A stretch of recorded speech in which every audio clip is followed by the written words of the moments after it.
So, Chris, this is another great question. Do you expect that this study will include post-COVID ME patients? And will this create a more heterogeneous group? And would you consider excluding patients with particular triggers for their ME? Right, so two different questions there. The COVID question is interesting and obviously topical. So I'm very much peripherally involved in a COVID project called Genomic. And there isn't going to be an overlap of people in Genomic versus Decode ME, except if people are recruited into both of them. But there is not going to be any exchange of information between the two projects.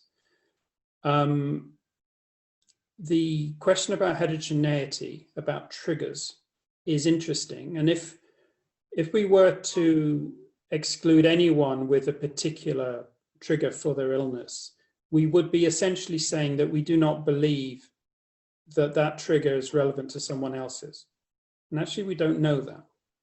It's part of our research to work out how people are similar and how they are different in their genes and in their responses to the illness.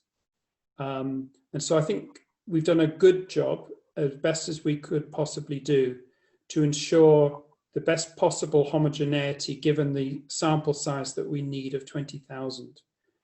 I think COVID-19 individuals are less likely to be enrolled in this project because you have to, as an adult, I understand, have ME-like symptoms for 4 months or more, and we're not yet there in this particular outbreak.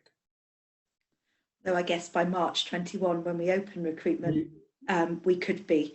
Yeah, and it breaks all our hearts, obviously, to think of the large numbers of people who could be potentially enrolling on top of the 250,000 people in the UK who already suffer from ME.